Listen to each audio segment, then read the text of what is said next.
naiintindihan ko kung bakit ganyan yung treatment mo sa akin. I'll give you your space, Charlene. Sa guest room na lang muna ako matutulog.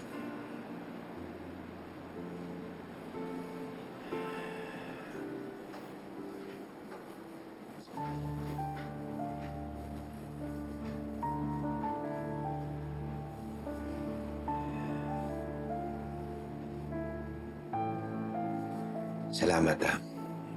Salamat hindi mo naisip umalis at iwan ako. Huwag ka naman maging selfish, Raymond.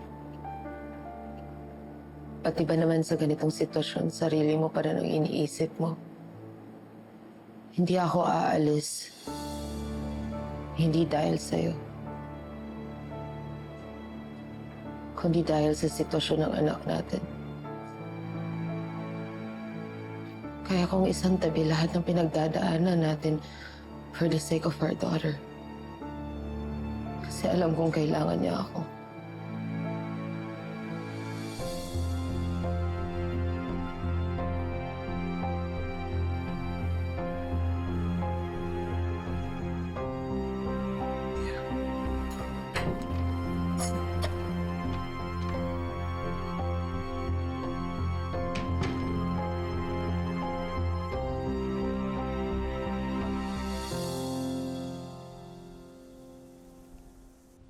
Bale, attorney, pwede po naming sampahan ng kaso si Libby?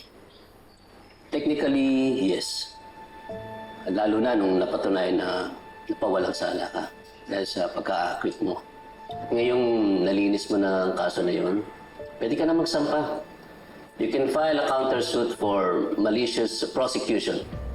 Yan! Dapat kumilos tayo agad. Sampahan ng kaso yung Libby na yan. Siya naman ang madala sa kulungan.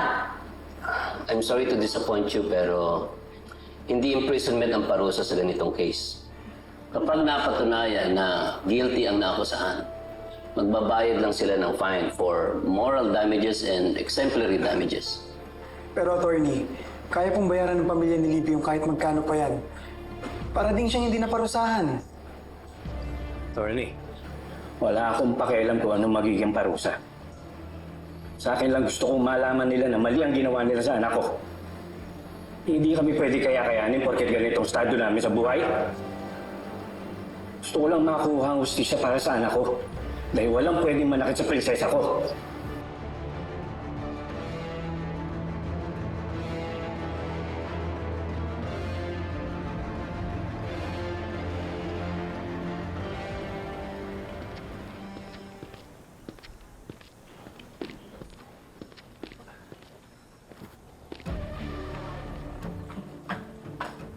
How dare you humiliate me that way?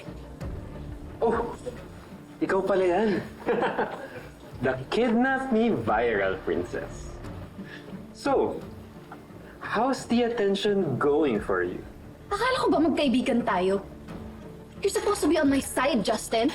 Not this time, Lib. Siguro naman alam mo yung salitang change. Try mo rin magbago. Masaya, for the better. Take it down. Sinisira mo yung reputasyon ko. Alam mo, pwede kitang kasuhan sa ginawa mo? Kung merong mang sumisira sa reputasyon mo, ikaw na mismo yun, Libby. And for your information, bago mo ako kasuhan, kakasuhan ka na muna ni na Princess. In fact, papunta nga sila ngayon sa presinto eh. Para sa initial step kung paano ka magbabayad sa ginawa mo.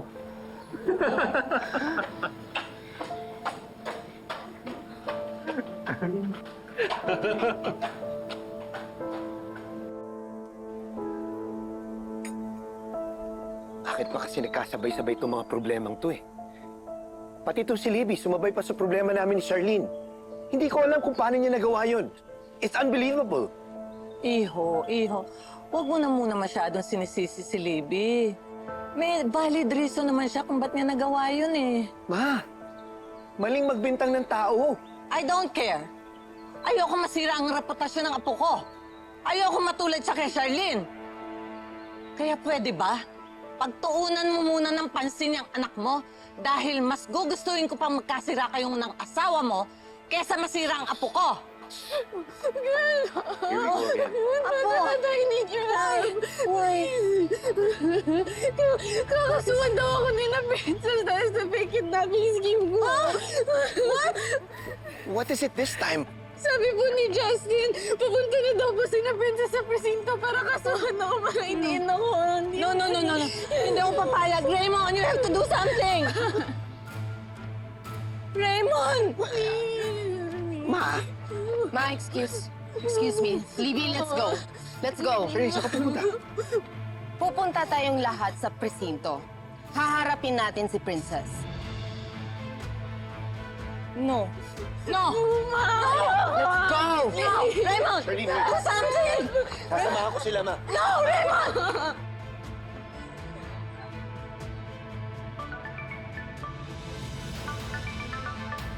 Hello?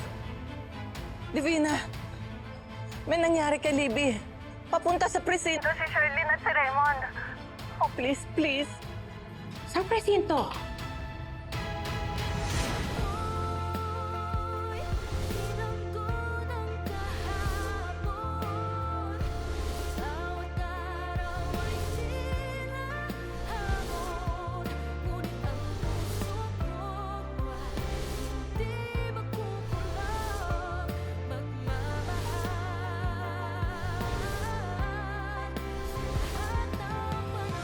Nagmamakaawa ako. Please, huwag mo na ituloy yung kaso sa anak ko. O magdedesisyon bilang ama ni Princess. Ano? Anak ni Sir Pascual si Princess? Please, humingi ka na ng tawad. Sasaktan na yung bata. Charlene, tama na. Huwag mo palitin yung bata kung ayaw niya. Si Charlene at si Libby ang sinasabing family friend ni Divina. Hindi pwede malaman ni Divina na si Princess ang iniwan niya anak sa kulungan nun.